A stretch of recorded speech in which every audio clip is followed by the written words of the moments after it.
So a very good morning to all of you. I think there will be people coming in step by step as sessions are somewhat delayed at this conference. I'm a German, so I'm sometimes saying delayed, but it's all fine here, I think. I would like to welcome you. We have this session from employability to job creation, how to create effective university business ecosystems in Africa. At the beginning, we thought this is maybe an old-fashioned topic, but 2 days ago, we had a reception where the Secretary General of the Association of African Universities and other African university leaders, like the Executive Director of Commerce from West Africa and the Executive Director from IOCA from East Africa, when we asked, what is your favorite SDG, they all came to job creation as one key and important element for African universities in the future. And today, so we are happy to have this panel together for the day. They will introduce themselves in a minute, but here you see Olusola Oyewole, the Secretary General of the Association of African Universities, Bridget Eshun, CEO of a startup in Ghana, and Jürgen Bode, who is the Vice President for Internationalization and Diversity at the University of Bonn-Rhein-Sieg in Germany. And my co-moderator, Mark Fleck-de Honig from NUFFIC, our Dutch sister organization. I'm Christoph Hansert from the German Academic Exchange Service. Very briefly, who are we? DAAD is an association of German universities, budget of 600 million, 150,000 persons supported per year. We are giving scholarships, university and partnerships. We have a new knowledge center we created just 2 years ago on all countries all over the globe. You see our international office network over there. So they provide information. We support German language teaching all over the globe with 400 lecturerships. And we want to support the SDG around the globe with a whole set of partnerships. Mark, NUFFIC. Thank you very much, Christoph. Good morning, everybody. Thank you for joining our panel today. My name is Mark. I'm from NUFFIC, the Dutch Organization for Internationalization of Education in the Netherlands.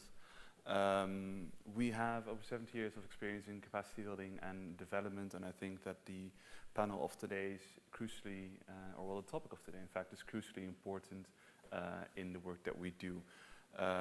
We're a Dutch organization that has a portfolio of about $300 million in capacity building over the last years, mostly from the Dutch government, but also from the European Commission and other sources. We are the national agency for Erasmus Plus in the Netherlands, and we've done a lot of scholarships, capacity building, and support education partnerships around the globe. I really look forward to today, and thank you for my colleagues and panelists for this session. So. Thanks, Mark. So before we start is why do we do the panel? And I just wanted to present 2 figures which might be quite interesting just to keep in mind. First figure is on the population dynamics in the world until 2060. And you will see by 2060, Africa will nearly overtake Asia in population. And that means a lot for universities and job markets, very obviously. And so African universities are moving from preparing public servants in the past to prepare workforce. And in the future, I think there is no other possibility also to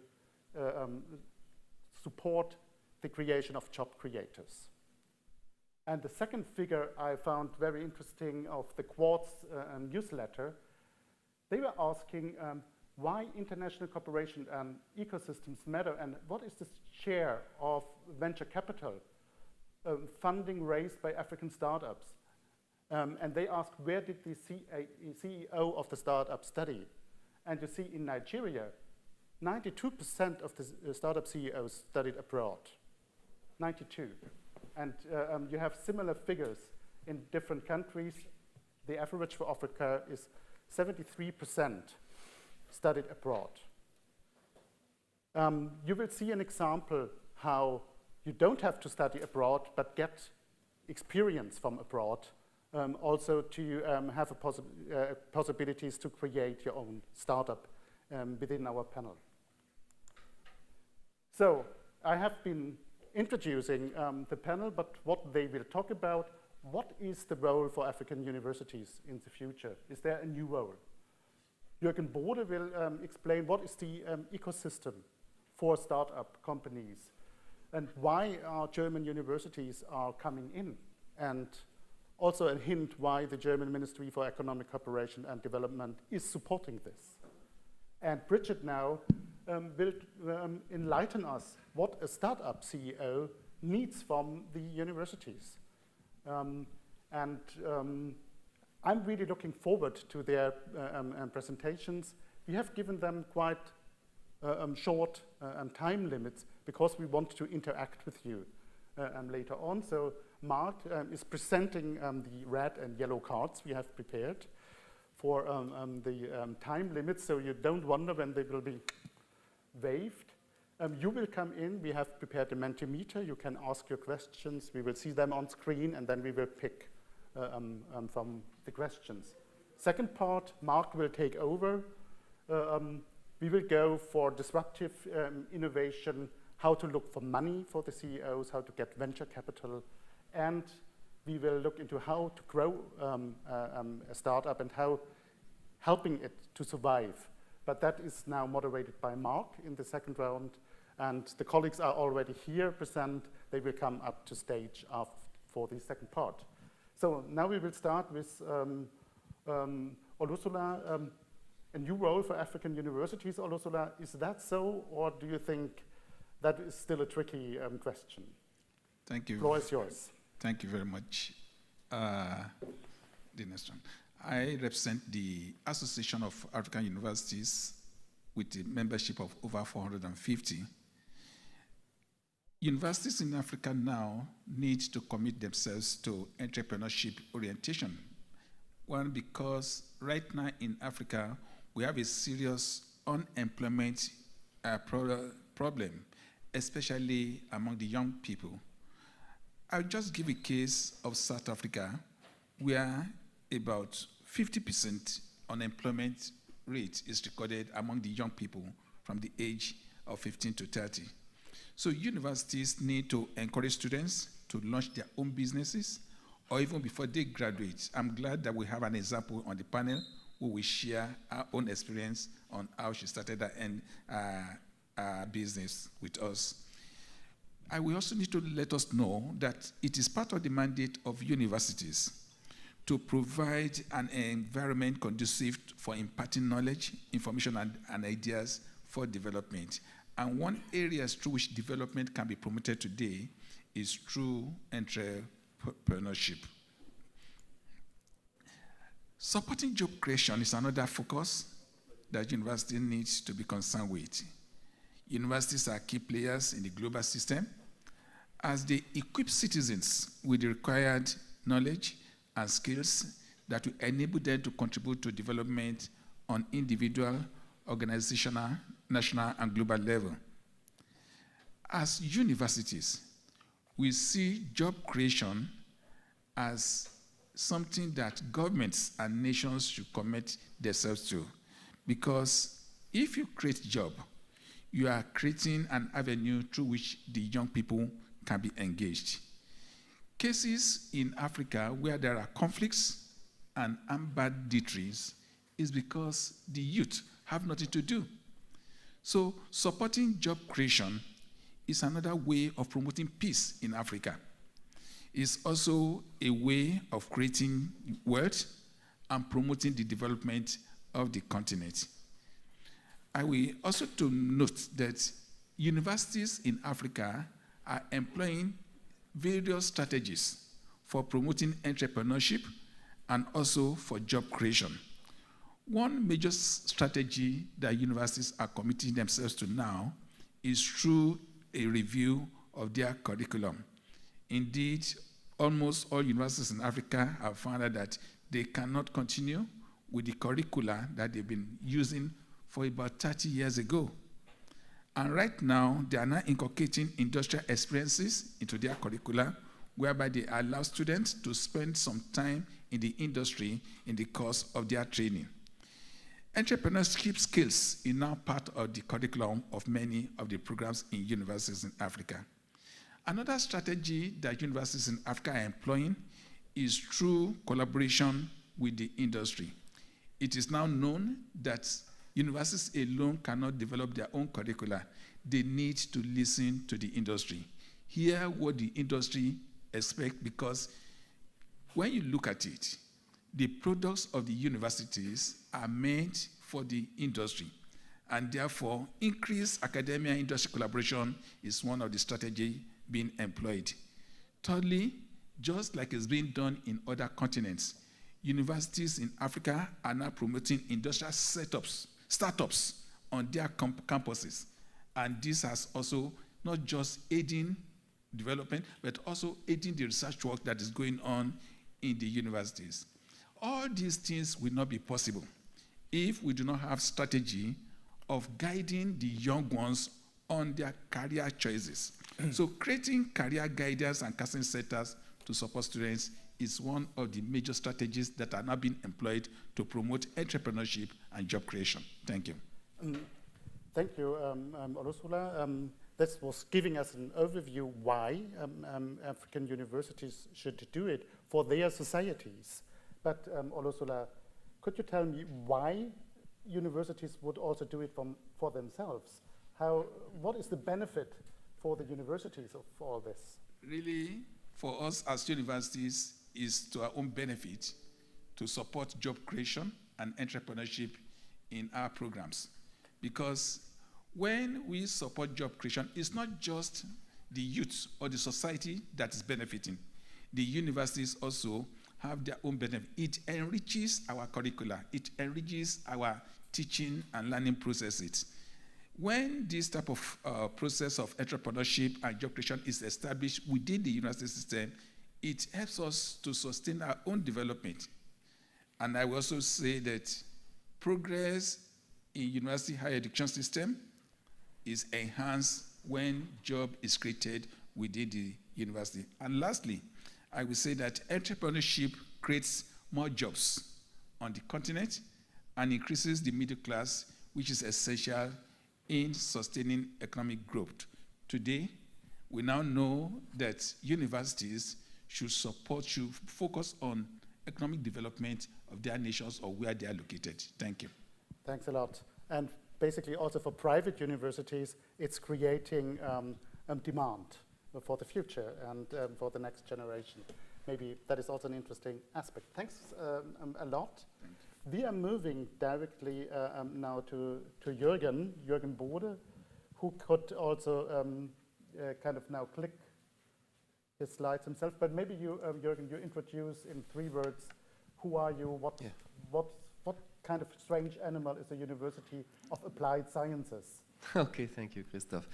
Yes, so I represent one of the German universities of applied sciences who have a special approach on involving practice orientation into teaching, research, and transfer. And one of these elements is for us to be involved in projects with Africa. We have been continuously assisting African universities, especially in Ghana and Kenya, in building capacity to become more entrepreneurial, financed through DAAD with funds from the German Federal Ministry of Economic Cooperation and Development. So making a university entrepreneurial is a tremendous task, because universities have traditionally catered to needs very different from the needs of the entrepreneurs, and therefore we should put the needs of entrepreneurs in the center of our thinking. And this change is in fact a big culture change. It's a culture change for universities. And I would like to highlight, first of all, what are needs of entrepreneurs and how can universities help to fulfill these needs? And second, it is the entrepreneurial ecosystem which in its totality should fulfill needs of entrepreneurs, and what role can universities play in that ecosystem? So if we look at the needs of the entrepreneurs, first of all, I would like to state that I could fill my speaking slot here with talking about many things that run already well in the African universities that I know, but I would like to highlight the things where you have room for improvement in order to inspire debate and discussion. So ideas. Universities should be ideal places to create ideas, but the ideas that we see with our entrepreneurial ventures at African universities, they are very limited to the student experience, the direct student experience. So when we ask students to come up with business ideas, it's about soft drinks, it's about restaurant apps on their mobile phones. It is not about meeting the needs of businesses. It's not about solving problems of society, which is natural because this is their natural limits of everyday experience. Know-how. So many entrepreneurial students, they have a lot of knowledge on their specific topic, computer science, engineering, biology, whatsoever, but business knowledge is always lacking, except for the business students. So it is important for the university to provide that kind of know-how. Space. Entrepreneurs need space, lab space, office space. So universities are in a good position to provide that space, ideally through a university incubator, and of course pricing of that space is important. So how and how much should students and also staff pay for the space? Finance. Universities could help in connecting financial intermediaries with entrepreneurs, but what we see is that the practical know-how of universities is insufficient in that field. They might have lists of investors and financial intermediaries, but this is it. So they leave the students alone in applying for funds. Banks are irrelevant in Africa for entrepreneurs. They are too risk averse. They come into play when the business is already established. So what we need are business angels. And I think universities can play a role in finding business angels. They don't fulfill that role sufficiently until now. Network. Networks are certainly important for entrepreneurs, and universities have a natural network of alumni. Still, I don't see that this network is tapped for the entrepreneurial development of student and faculty startups. And the business network, especially into the regional businesses of the universities, usually is very poor. And this does not come as a surprise, because up to today, university leadership, university administration does not reward much the tedious setup of business networks. So faculty would usually decide for investing time into research instead of building up networks, because that pays off better in promotions. Teams. Universities would be a natural breeding place for teams, and it is very simple to create entrepreneurial teams among students in universities, but they often come from the same department. And it is not very efficient to create businesses with 5 21-year-old computer science students.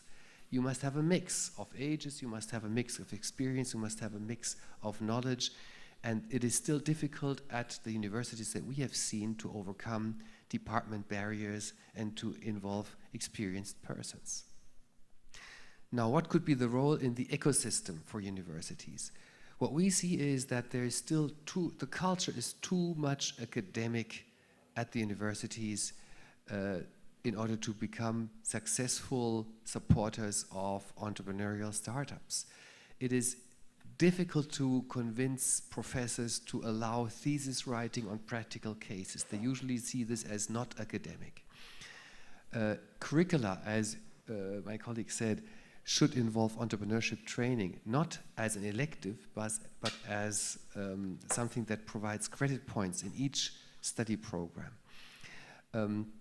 Universities can do startup competitions, and what is very interesting for universities, they can be a pilot market. Many of the students have been successful in their first steps into business by selling to students, selling to faculty, selling to people on campus. It is like a protected space where they can do the first steps into probing into markets. University incubators. University incubators are a lot more than just providing space, providing room. They are, in fact, the point at a university that becomes visible, that our university no more is a purely academic university, but now we see ourselves as an entrepreneurial university, and it's the culture change that becomes visible here. So, but many university incubators still suffer from the fact that usually they are staffed with people from the university. So a professor has a PhD student, needs some finance for the student, so he makes him a co-director of a university incubator. But what you need is people from the private sector. The incubators should network with other players in the ecosystem, and many university incubators, they play a very singular role. They are not aware of the whole incubator system around them and how they are positioned vis-a-vis all these other incubators. So what we need is an idea of how is the interplay of different incubators in the region. Companies usually do not see yet universities as valuable partners. So universities have to work hard to show what is our value added to the universities. And only if they can show that the companies can bring in their unsolved problems into the universities and startups will help them to solve these problems, then we can see the value added.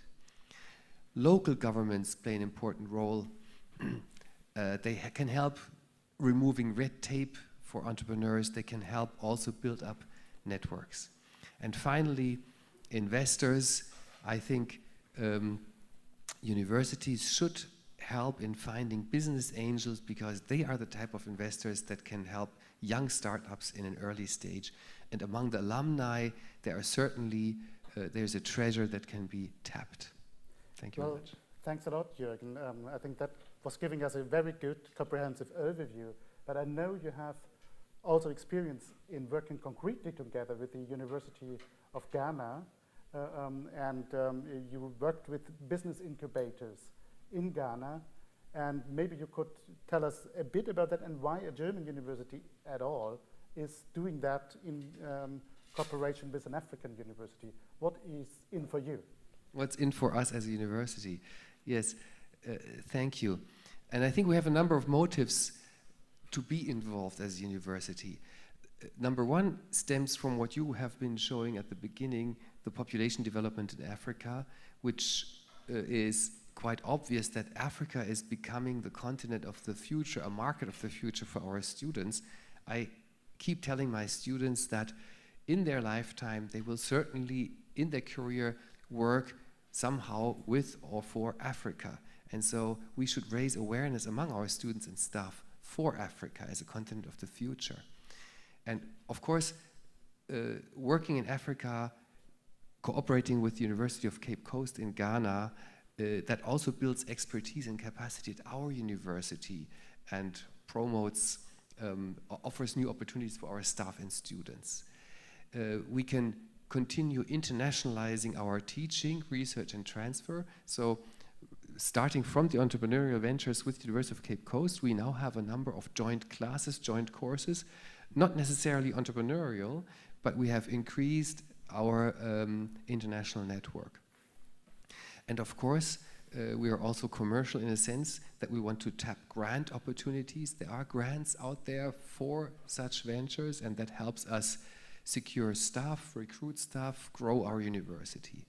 And finally, we feel an obligation of global social responsibility, and I think this is one method of North-South cooperation to help make the world a better place. Thanks a lot, Jürgen. And I know that you even signed cooperation agreements with the of Cape Coast University, and so it's getting really a structural element, this cooperation. Thanks a lot, Jürgen, for enlightening us. Now we will go more and more to the practical part.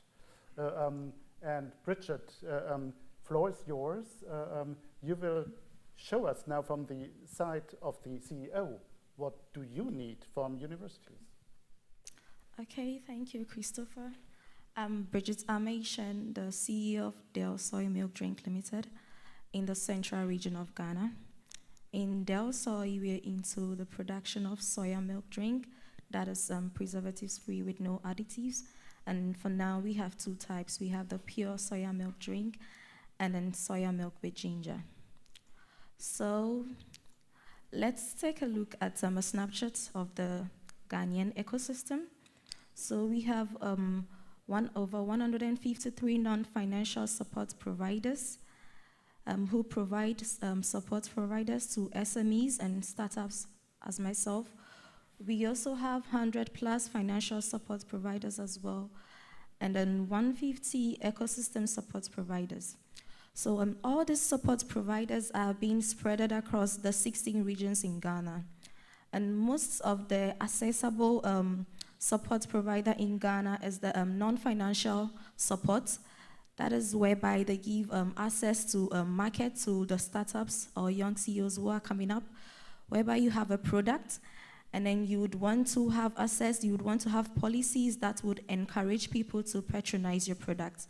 The least common non-financial support we have is legal services. This is because this is one type of support provider that is very expensive. So what these financial support providers do is they give a subsidized price to this, they link these startups to these providers, and then they help them out with maybe their business documentation or things like that.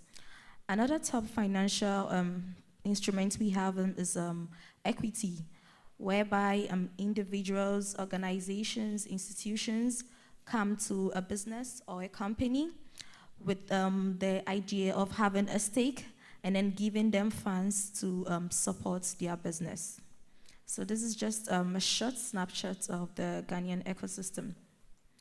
So let's look at from my perspective, the CEO perspective, what I think the CEOs need from the university.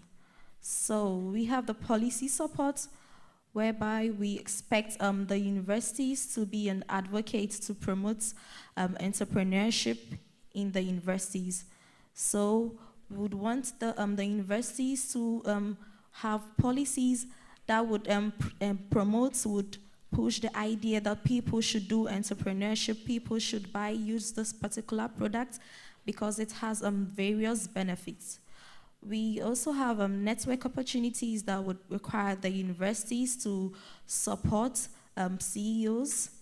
That is, with the network opportunities, we have the network entrepreneurship conferences, just like what I'm having here through my University of Cape Coast and through DAAD, I'm here, and business summits as well, and then association to also network as I'm here doing. We would also need professional services, as what I spoke about, the non-financial support provided as the legal support, whereby the university can be an entity that can help the SMEs to gain some of the subsidized, they can link the SMEs to gain some of the subsidized legal support from the legal services. Would also need accounting support from the universities, since personally like this, I didn't read anything related to business. But with the support from the universities and then more support to be given, I'm able to do basic bookkeeping in my business. And also some form of communication on how to communicate, maybe write mails and other things to other companies. And also, as Jürgen spoke about, funding support too as well. The university can create a focused angel investor network because they know the type of people, the type of individuals and organizations that can help the various SMEs.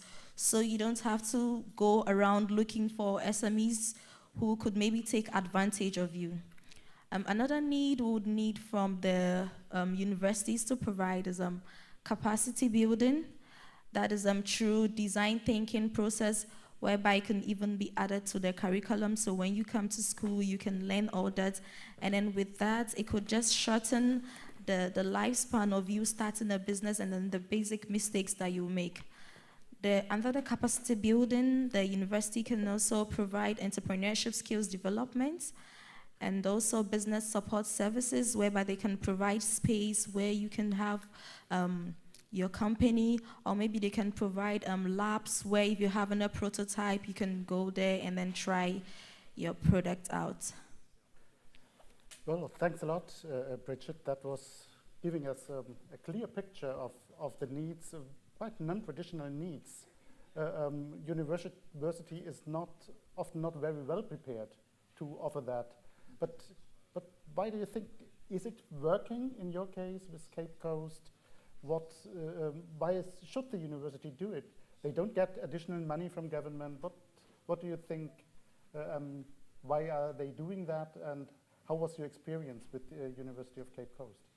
So from my university, University of Cape Coast, they're actually doing it, but I think these are things that they should be doing the more, because these universities have the systems in place to support and monitor the development of students, startups or CEOs. And also because they also have the ability to link the startups to funding supports. And I think the university can also be an avenue whereby the students or the startup CEOs have, they are able to bring prototypes, and with the help of their students and friends around lecturers, they can learn and then come out with a better product or services. Well, thanks, Richard. I think that was helpful to switch perspectives and hear from a young CEO what she would expect from the universities. Now we would like to open the floor to your questions, as we are quite a number. Mark has started a Mentimeter possibility, so you can type in your questions, and then we could select from the most prominent questions. Mark, hand over. Well, I think it's very clear. There's a Mentimeter code on the screen. You can log in using your telephone, and it's an opportunity to just put forward an open question. So anything you would like to pose to the panel, to Jürgen, to Bridget, or to Ursula, you're welcome to ask. The questions will arrive on the screen, and we will pose the ones that we will pick out some of them and pose them to the panel, or they can even decide themselves on which questions to answer. So I look forward to your thoughts. So it's Menticom, very simple. You put it in Google, get Menticom, then you put 98484282. 87, sorry, 87. And then you can post your question. And then it will come up automatically to the screen. But before this happens, maybe there is a direct question from somebody in the audience to break the ice. Yes, I will bring the mic.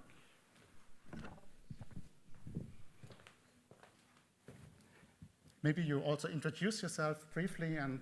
Thank you. Thank you. My name is Qingling, and I work in the section of higher education at UNESCO. Very relevant to my work because I'm working on a project on higher technical education and youth skills development in Africa. I have some of my colleagues here from Senegal, from Côte d'Ivoire, our project country.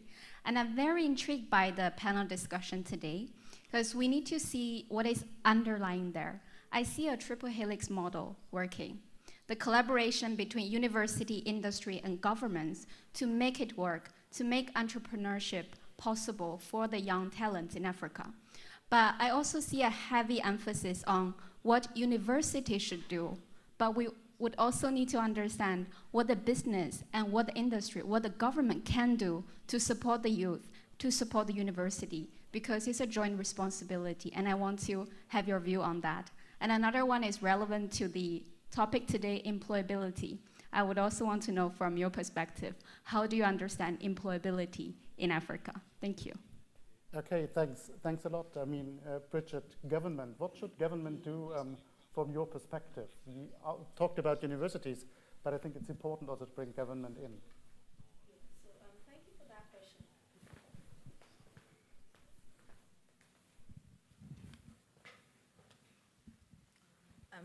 Thanks for that question.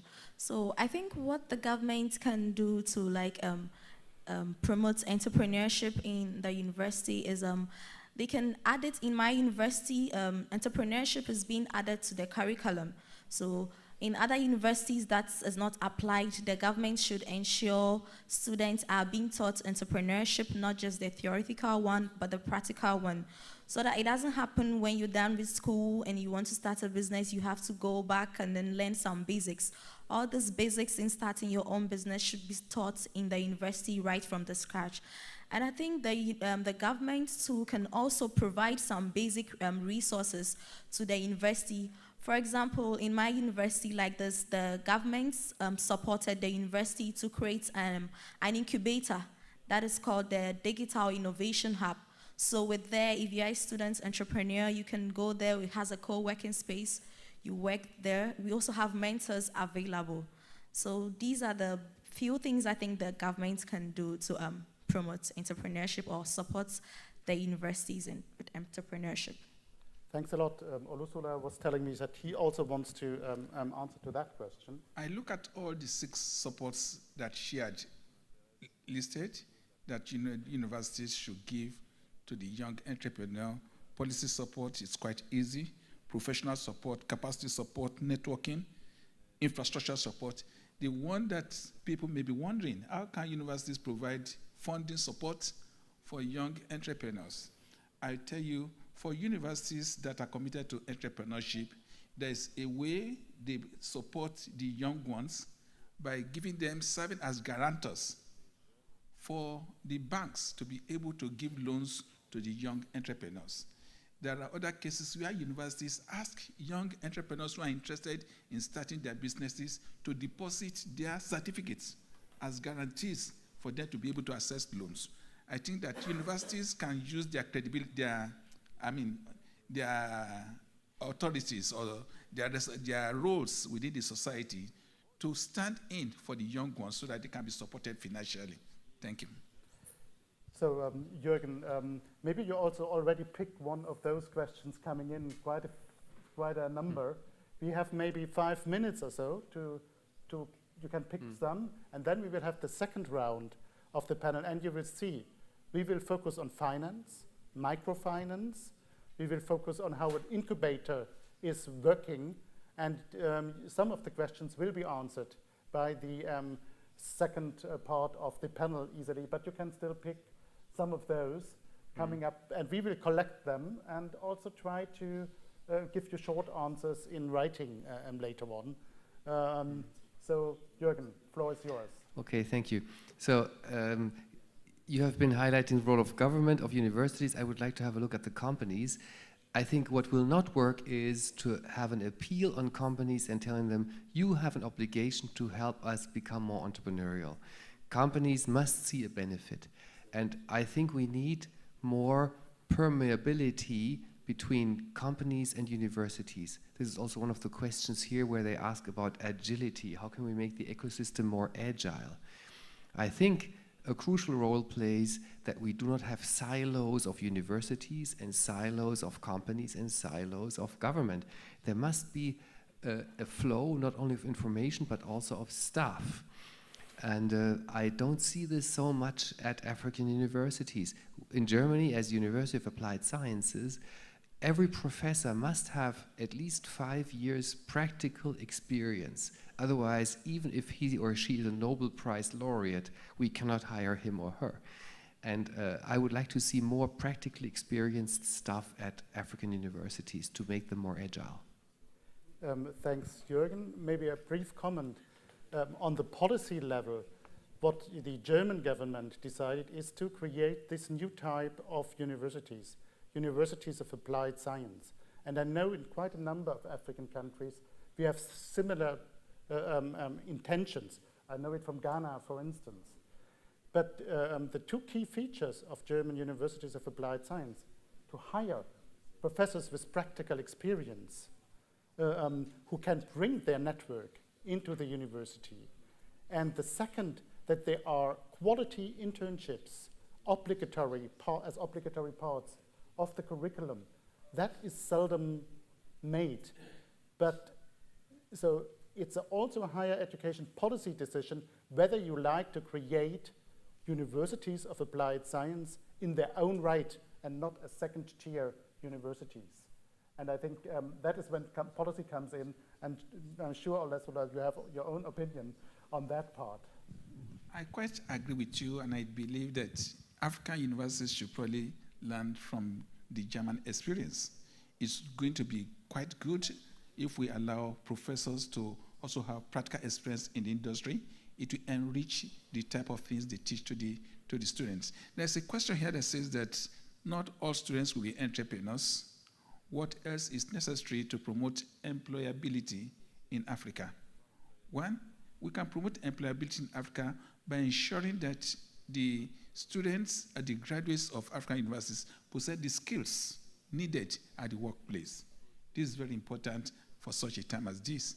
That we also need to empower them to be able to think innovatively, so that if they face challenges in the society, they'll be innovative enough to know how to find solutions, to know their way out. Thank you.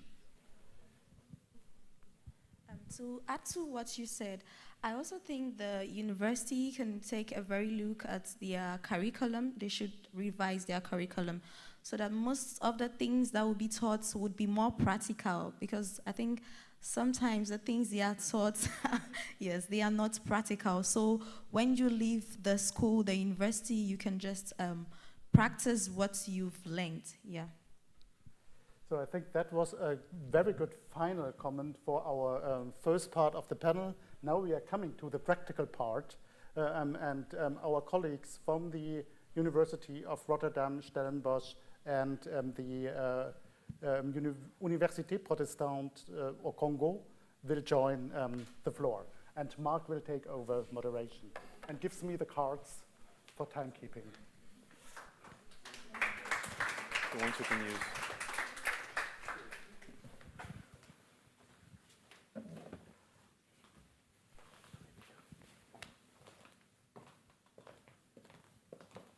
Welcome, colleagues, Rashida, Patrick, Alvira. Very glad to have you on this panel. I hope you enjoyed the first part of it. We're now moving into the second part. As Christoph said, we will zoom in a little more on how we practically support entrepreneurship, employability, and job creation. Starting with you, Rashida. You are the director of Erasmus X, as well as the director of the Erasmus Center for Entrepreneurship of Erasmus University in Rotterdam, in the Netherlands. The floor is yours. Thank you. And can we have the mic? Yeah. Do you know if my movie is going to play? Let's see. I hope so. It should. It should.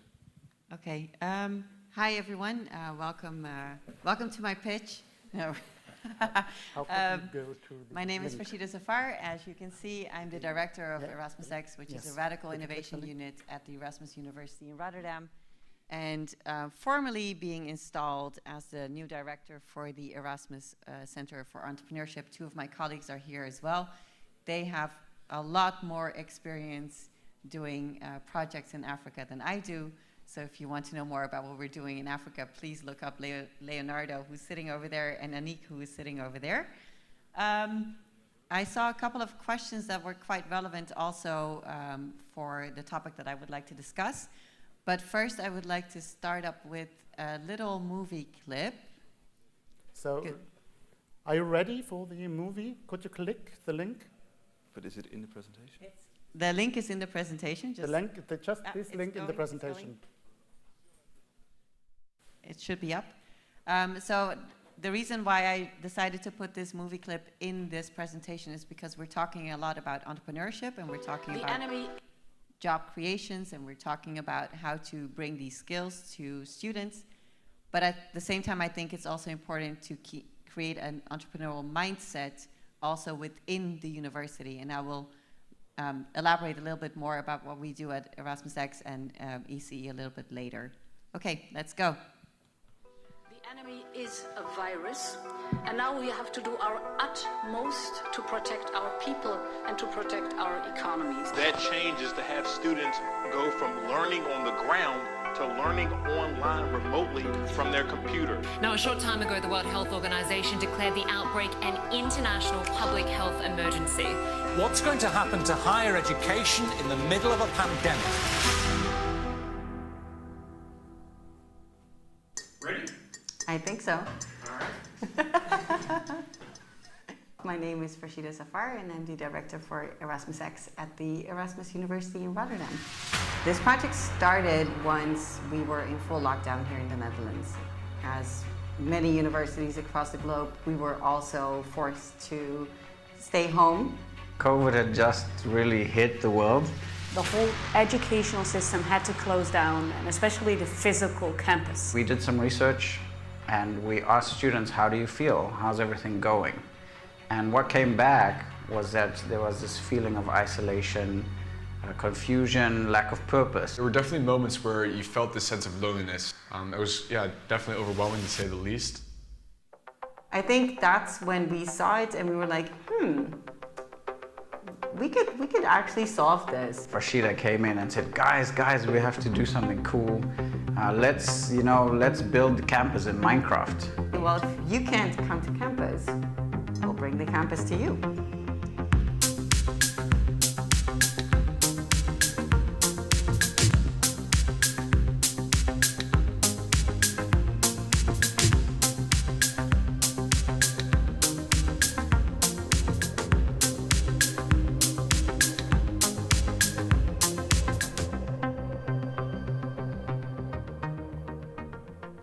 Thank you.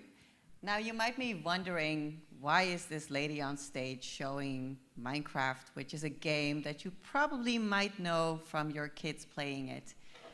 The reason why I showed you this is because the entrepreneurial mindset also requires resourcefulness and creativity and fearlessness. Now, within the Erasmus University, we have 30,000 students, and we have a little bit over 3,000 academics. We're a full research university, and doing projects as radical as these are not normal. We're a university with accreditation, so we have full programs. We have a law school, we have a business school, a school of economics, and so on and so on. So doing something radically different is not something that is common for our university, which is why Erasmus X, as a radical innovation hub, we try to be resourceful and creative with the means that we have, because usually universities don't have budgets or funding or finances for this. Now, the way that we built this project is not in a triple helix system, but in a quadruple helix system. Because not only did we include business, university, our local government, we also included society in this project and have young kids from schools join the platform and build their creative outputs and outcomes. So in terms of how does innovation align with entrepreneurship, we believe that innovation is crucial to make an impact and create a positive change. As you have seen in this clip, this was during COVID, where everyone was in lockdown, and our students couldn't even come to the Netherlands. They were still stuck in their home countries, or they were still in Rotterdam and couldn't come out of their houses. And being an entrepreneur, you should never let a good crisis go to waste, which is why we thought, okay, we can actually fix this problem. We just have to be resourceful and creative and see how we can introduce this platform within our university ecosystem. So up to this point, we've had a little over 3,500 students on this platform creating their educational programs. Thank you, I was confused. Now, of course, innovation and entrepreneurship go hand in hand, and we believe that entrepreneurship is the primary driver for innovation. And this doesn't just mean building up a new business, setting up a new startup, but it also means looking into the core values of what does it mean to be an entrepreneur? What's the mindset that goes with an entrepreneur? What are the skills that you need to actually make it happen, but also what type of attitude does someone in this field have? So are you going to sit down and mope if things don't go the way you wanted it, or are you going to push forward anyway? Now, the principles for orchestrating an innovation ecosystem, the way I see it, is, and this also relates to one of the questions, it's about orchestrating an innovation ecosystem, which actually means cultivating relationships and identifying shared goals and facilitating the cooperation between different partners. So again, in a quadruple helix system, society, industry, academia, and government. Also, showing respect. I saw one of the questions asked, and I wrote it down. What are the meta skills that you would require for your entry staff to come into Africa? Well, from my perspective, it would be meeting the partners on their own terms and not focusing on the main priorities of each partner at that moment, but actually looking at and recognizing that the partnerships and the participation enables all the different partners to address systemic barriers to innovate. Third is the trust. Trust building is very important because if you cannot trust your partners, there's no way you can innovate together. And last but not least, adaptation. We believe that it's very important that ecosystems should be able to adapt so that agility comes in. Now, you should have a sustainable ecosystem, but the ecosystem should not be cemented. It should not be fixed. It should be able to move. So that means reflecting, evolving, measuring the outputs, measuring the outcomes, and see how you can proceed. I'm going to skip this one because I only have half a minute left. Christoph is being very mean with his red card. But last but not least, we do already do a lot in Africa. And again, I think we have, and you should shout up if I say wrong, but I believe we have been doing projects in the Democratic Republic of Congo, in Ghana, in Nigeria, Mozambique. So we are quite active. South Africa as well. We are quite active in Africa already, and I think we can only grow even bigger together. Thank you very much, Rashida. It was enlightening and inspiring to see. Perhaps a short question to you. You were talking about radical innovation, and of course Erasmus X and the Erasmus Center for Entrepreneurship are successful examples. So what would you say to a university in Africa that wants to start with radical innovation? What is the first step you take? Just do it. No, I think the first step is to reach out to others and see how they have done it. Because, to innovate and to be innovative, you need to understand the system. The university is a system. And if you understand the system and you find the loopholes in the system where you can actually find people that are your allies, people that can actually work with you, so you find the network, and then you grow. I think most of the times when you read papers about innovation is that a lot of people think that it's a top-down decision. So the provost makes a decision and says, okay, now we're going to innovate. That's not how it works. I've read papers that say, well, innovations to start bottom up. That's fine. Innovation can start bottom up, but at the point where the funding is gone, there's no more innovation. So you need to find that sweet spot in the middle where the top and the bottom meet each other, and you can actually collaborate on creating a vision towards where do you want to be in the future. And then create the rules of engagement, sort of say. I always say cakes are best risen if you leave them alone. The same goes for innovation, especially for radical innovation units. You need to leave these units alone because they need to prototype and test. And yes, 90% of what they do will fail. But the 10% that doesn't fail is actually worth it. Thank you very much, Rashida. And it sounded a bit like an open invitation to any of the African colleagues here to reach out to your Erasmus Center for the first step. I think we're moving on to Patrick from the Protestant University of the Democratic Republic of Congo. And you will be talking about the Congolese German Center for Microfinance. Please, the floor is yours. Thank you very much, and thank you for this opportunity to share some ideas about what we are seeing on the ground in Africa. The first idea for me is to ask, in Africa, can we bring some kind of traditional solution to Africa and solve problem in Africa? this is just a question. But I think that if I would like to answer to this first question, how can microfinance institution support startup of university graduates? I think that for me, the first answer is that we need to bring a kind of disruptive innovation in Africa. So let me just explain what it means, disruption innovation. You know, I know that there is a kind of confusion when we say about disruption innovation, thinking people are just thinking about breakthrough, bringing some kind of breakthrough product. This is the wrong way of defining disruption innovation.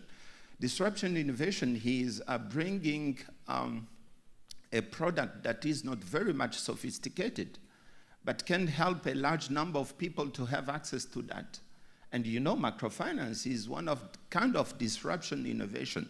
So when talking about microfinance, the idea is this one, you know, at a certain time, it was not possible for someone who is poor to have access to finance. And so let me take an example of Democratic Republic of Congo. You know, in the 1990s, what we had was that if you want to open a bank account, you go to the bank and they say to you, you have to bring $2,000 of deposit, initial deposit.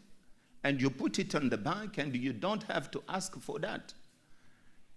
That moment, we had only 1% of people having bank account. Only 1% of the population having a bank account.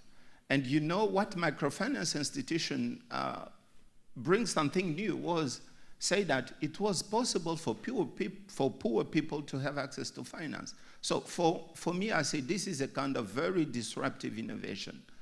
So I think that we can even bring the same kind of idea and to see if people, some people are poor, there is possibility for them to have access to that. So let me share with you one of the experience I had with my student. I was asking to them, you know, at the university here in Africa, we have too many problems. Can you just find out how can we find one problem and solve them, that problem? And they came up, they say, okay, we have seen that we did a kind of survey on the campus and found that less than 10% of students have a laptop. I say, okay, how can we solve that? And you know, the first answer for them was, so let's go to the management of a university, ask them $15,000 so that we have money and we can solve the problem. And I say to them, this is a wrong way of answering the question because, you know, the management of a university have many problems. It is not because you have an excellent idea that will give you money to solve your problem. And when I say to them, can we find something else how to solve this problem? It was a kind for me strange that they didn't find another way. And I say, okay, you see, we are a university, we have this problem, but there are other companies outside of the university. They are just looking way of finding someone to buy their computers. Why not coming together? Thinking about a kind of collaboration, going and see this company and say, we have this kind of problem and can we come together and have an initiative together? This is what we have done. And after that, the idea was that students will manage the project. They will manage the project and the company will have just to come with computers in the campus and sell them. And the idea was, okay, if a student give, you have to give like $100 and you give a small amount each month and after that you get a computer. The experience was very interesting because we know that 2 weeks when we started that kind of program, the company was out of the stock. All the computers from his company was out and was not being able to sell other computers at the campus. But this is just to show that starting with the idea that we need fund, this is the wrong way. But if you see the opportunity and what was shared here, and for companies, they have also need, if they see that they can have something we can have a very good cooperation on that. So the other one is we see that now many microfinance institutions are coming on the ground and offering this kind of possibility for poor people to have access to finance. So this is what we are saying. Just the last example I would like to share is that, you know, in Kinshasa we had kind of KfW, German Development Bank. Yes, and very much interested to helping people to have access to finance. And we go to them and say, we are a university, why not? We can host your event here on the campus. And they come on the campus. The idea was to have an annual meeting. It was every year before COVID-19, because after COVID-19 we didn't have this opportunity. But the idea was that we bring entrepreneurs, we bring banks, financial institutions, we bring people from the government, and we have a way to talk together. And what was a little bit strange was that financial institutions were complaining, saying that, yes, we have fund, but we don't have someone to come and take this kind of fund, because entrepreneurs, sometimes they like to operate in informal sector. They don't have accounting. They don't have things like that. So they say, we have money, but we cannot find people to get that money. At the other side, we have those entrepreneurs saying, we need money, and we don't get money from the financial institution. So for me, I think that this is one of way crowdfunding is a tool that can be used in Africa. Mobile money also is something that we can think about, and collaboration between university and company, this is an excellent way. So I think that we have to renew the way of thinking solution, not only bringing a traditional solution, but try to bring something new. Thank you. Thank you very much, Patrick. I think you really spoke to the importance of the access to finance for entrepreneurs and how universities and development banks can support that. And I think a key part of your message was partnerships. Do it together instead of do it alone, because you can address the gaps that are falling in between. So thinking about that, how do you see the future of microfinancing institutions in Africa? What do you think is the next development that needs to take place for microfinancing to become a bigger thing, perhaps even? Yeah, I think that we have also to train even people from university to change a little bit of mindset. You know, how to analyze someone from an entrepreneur coming with a project at this microfinance institution. You know, for the old time there was just asking business plan, but you know, business plan is not the right way to bring a new idea to go to a financial institution. Maybe thinking about how to analyze kind of business model, not business plan. Business plan is good for those who know already, who are, you know your client, you know how to operate. But if we think about a business model, this can be a very new way of thinking how we can support entrepreneurs on the ground. Thank you very much, Patrick. It was very enlightening. I think we're now moving to Alvira. And I think, Alvira, you might also be able to speak to business plans, business models, and how that impacts startups and scale-ups and how you foster them well. So please, the floor is yours. Sure, absolutely. Hello, everyone. So my role, I'm from South Africa. I spent some time as the incubation director at Stellenbosch University's Launch Lab. So it was an incubator aside within the university's ecosystem. And I think I'm going to maybe tie in with a lot of my colleagues on the panel today.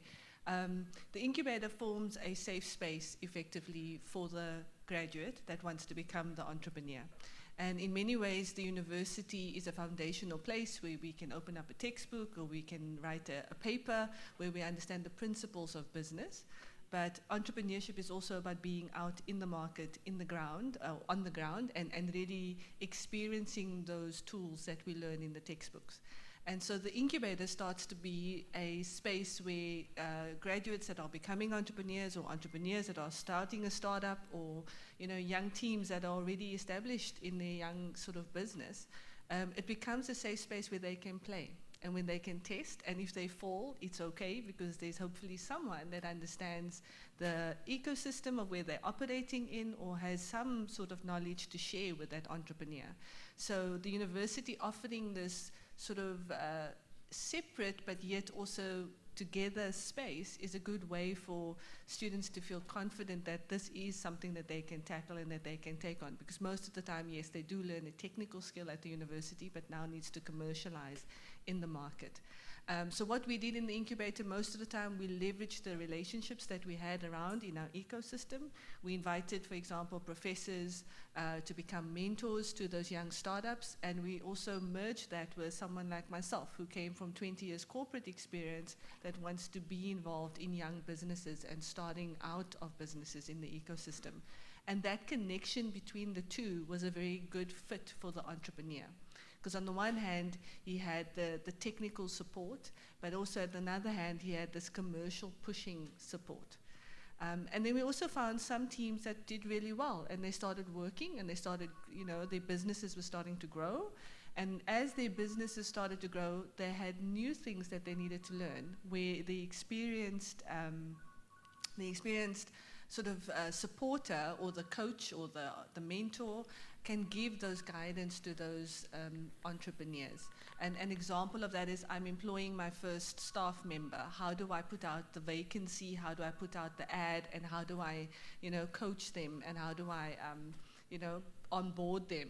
Things we've all done in corporate and that we could share with that young entrepreneur. The last thing that I think incubators form is that opportunity to represent the university's brand, to be the spokesperson on behalf of that young team, where we can knock on the doors of corporate and industry and the private sector and use our almost, I would say, weight to our roles to sort of say, listen to this young team, they have an innovative solution. However, we are backing them with the guidance and the support to make the business plan really a reality. And then finally, the academics within the university have a lot of history of the technical journey that these startups are starting to form. Lots of experiences to how industries have evolved and changed over time. But I suppose the collaboration in this incubator is to make that come to life in a new practical way, but still leverage the fact that the university as an institution has a lot of history and depth and knowledge in the subject matter or topic. So we really created a playground where it was lots of fun. And this image actually shows how, I know that you guys don't know the people, but right there is the head of the incubator. There's some students in there. There's a businessman that has been practicing businesses that held franchises for many years. There's a professor of science that started a young startup. And everyone's in this space where they're learning practical commercialization skills of their business. So the things that you can't really, I would say, put on a page in a textbook, it's more the sort of, I've approached the customer, but the customer is still hesitant, and working through those barriers and building the resiliency that an entrepreneur, of course, needs. So ultimately, in COVID, actually, the diaspora became a very interesting, I think, component for our incubator. It allowed us to leverage the network across Africa and across the globe, and we could lean in on experienced individuals that are in the workplace to become mentors to our entrepreneurs on campus in South Africa. And I suppose COVID in many ways allowed us to connect because now it's online, so it was very disruptive, and I'm not sure if the team would have seen it in the same way as they built out that program. Traditionally, you want mentors to come into, for example, a once a week or twice a month frequency and give a bit of coaching to the entrepreneur going through a challenge. What we could then do, because of COVID and because of everyone going onto the land of Zoom and Microsoft Teams, we then could invite the mentor to be part of the program. So they sat in on all the workshops and the sessions, which gave them quite a sort of front seat on the integration between the entrepreneurial learning that is happening, and that meant the mentorship and the coaching was very relevant to the particular topic that we covered. So really the biggest role that the diaspora plays as mentors in an ecosystem is to be there when the entrepreneur comes back with a challenge. Be there to sort of say, I've experienced this before. This is another way to come at that same particular step in a very practical and sort of quick way that the young entrepreneur can go back out into the market and try a different technique or try a different sort of approach to how they have to cover an area. Yeah, that's really my talk. I would just like to say mentors do become very critical players to the startup, and it's the one sure way to give back in a sort of non-committed, sort of non-expectant kind of way. There's lots of skills that young entrepreneurs and graduates don't have, and it ranges from beyond just the business skills, but also the people management, the resiliency skills, and the skills to lead their young teams, because as they become successful startups, they do also become employers ultimately on the continent. Thank you very much, Alvera, for a very inspiring presentation. We can, I think, go to the Mentimeter, so people can already start filling in questions. But first, I have a direct question for you. I think in the previous Mentimeter, we saw a question about the difference between public incubators, private incubators, university incubators. But if I listen to you, you're saying they're all the same. They're all together. Could you speak a bit to that? Yeah, they definitely are. And we also leverage the power of our connection, right? So most incubators have a focus area, a mission, whether they are tackling a climate problem or a financial solution in financial services with microfinance, for example, or development finance.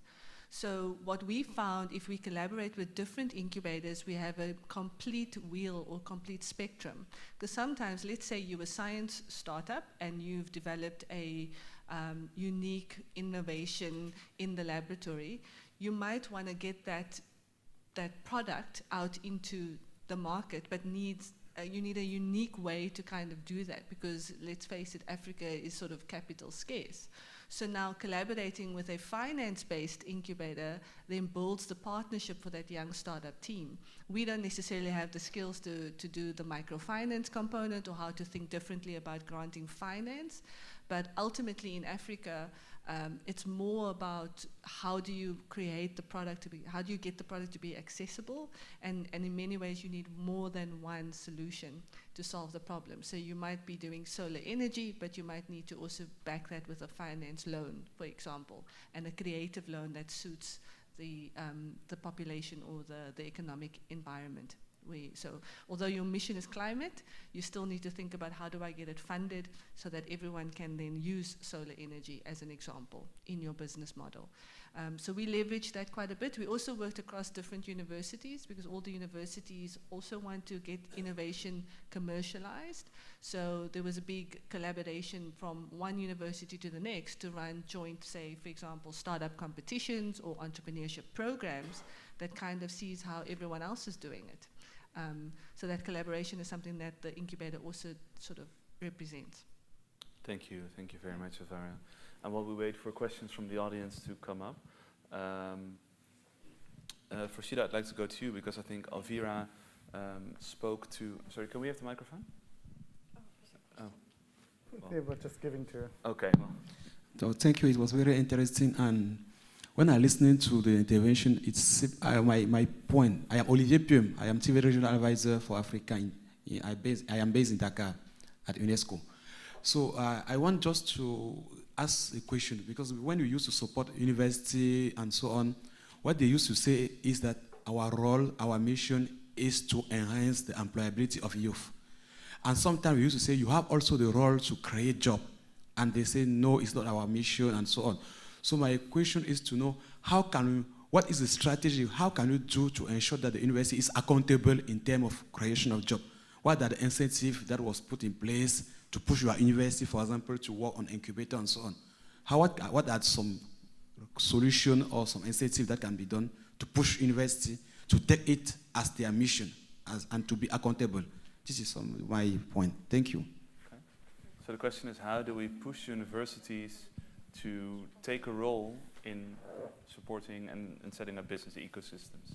Is there anybody from the panel who would be interested in answering the question? Olusala, please. I think one strategy of doing this is by recognizing the services that academia provide for such incubators. If we look at such services, if a professor is able to establish an incubator within the university system and is given special credit, that professor, it will help other professors to want to do the same. And probably the professor himself may be part of the entrepreneur himself within that system. Maybe Patrick, you would also like to speak to this topic, given that you are in the university that is currently taking this role? Yeah. Okay, thank you very much. For me, I think that we are, I didn't say it, we are the Congolese German Center of Microfinance, which is a joint, we offer a program in microfinance. We are a university. We offer a master in microfinance. So we are the Protestant University of Congo and the Frankfurt School of Finance and Management in Germany. So we are doing it together. For me here, I think that the key point is that how can we be focused on the employability? We know that for us, if our students get jobs, it is an indicator of our self-performance. So we are in a win-win situation in the fact that we have to push them to get these, to get jobs or to create jobs.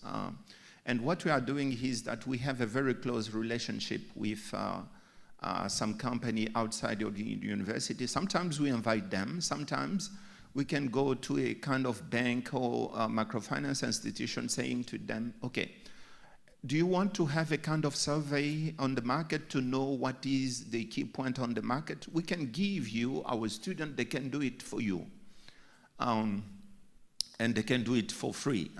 When I say for free, is for us is a way to show that our students have those skills, they can bring something new on the market, and for those companies, they can see that we have very good students. At the end, what we have the placement rate is very high. But you see, this is a way of thinking, saying that if we have it, it's kind of win-win situation. Thank you, Patrick. I also like to answer very briefly. One other element is to create programs like the German Ministry for Economic Development and Cooperation was creating, executed by the German Academic Exchange Service. So we are supporting not university partnerships at the moment, but university business partnerships. So a university has to come with a company in Germany, a university has to come with a company in Africa, and they form partnerships together. So the companies are included in the university partnership from the very beginning. And they have to also share some of the costs. So the company have to put something to get public money. And this is working fantastic. We are getting many more applications than we can fund. Currently we are funding 20 of those partnerships, but we could fund 100 and more. Thank you. I want to ask you to keep it short, Olusala, because I want to go to the questions from the audience. Yeah, there's a question here. Okay. That says, have the universities in Ghana and Kenya introduced entrepreneurship studies in their curricula across all disciplines?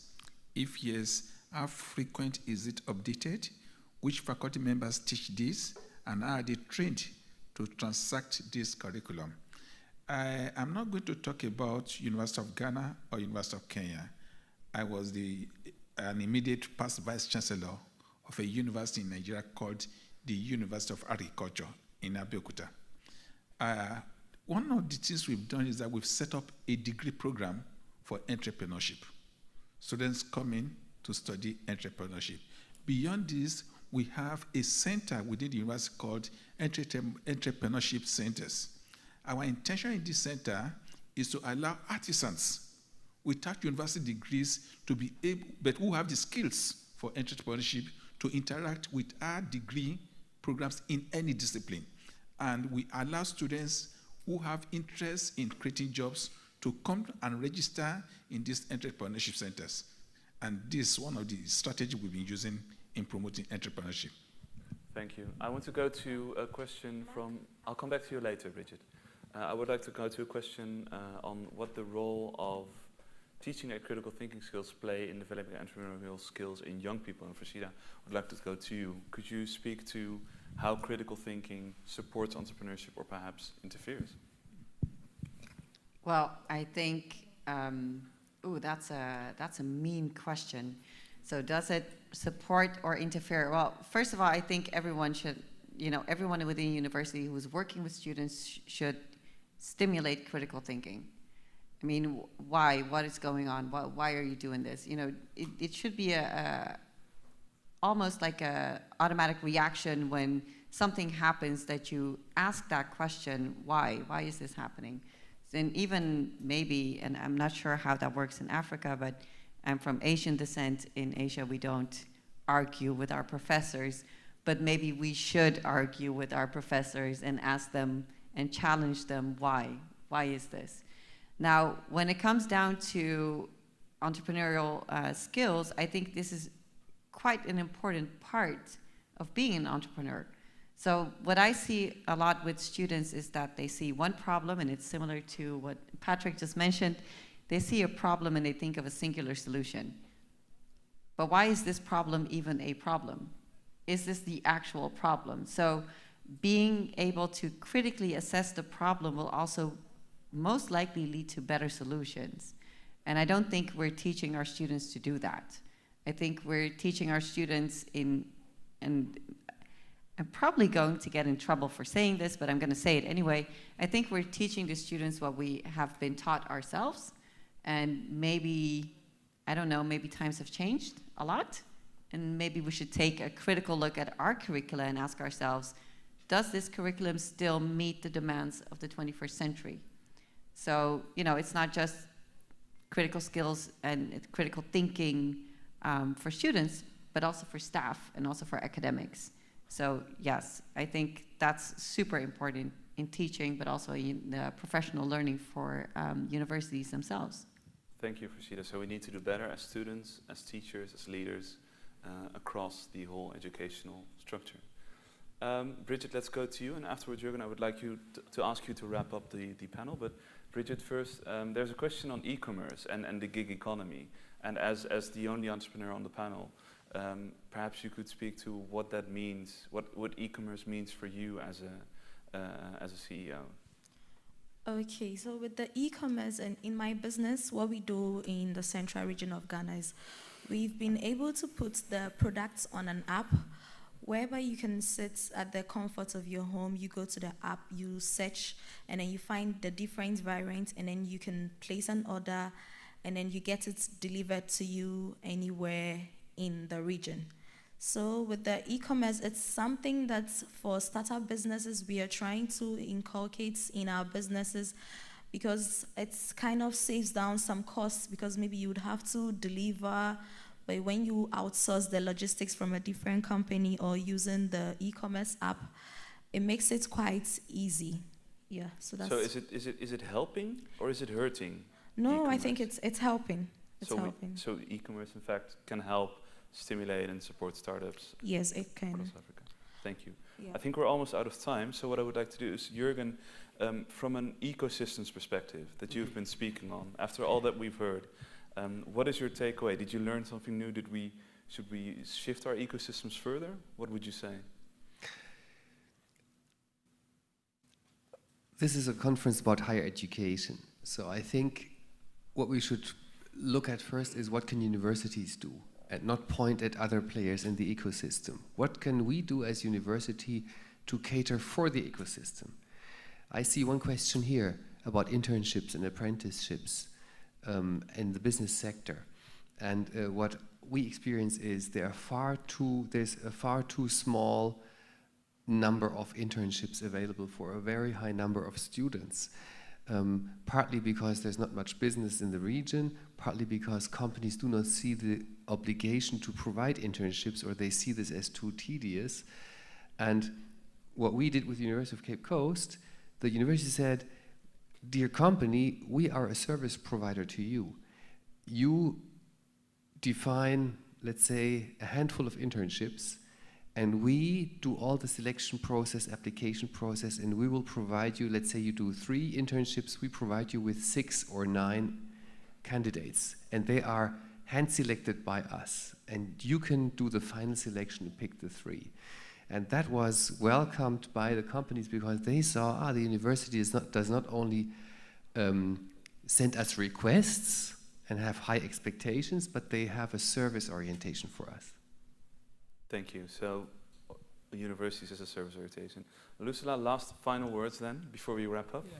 Still on the issue of do universities and the business sector create internship and apprenticeship, I just want to let us know that in many of the curricula in Africa, for courses like agriculture, engineering, ICT, part of the curricula is that students, before they graduate, must spend at least 3 to 6 months in the industry, in the industry related to their courses.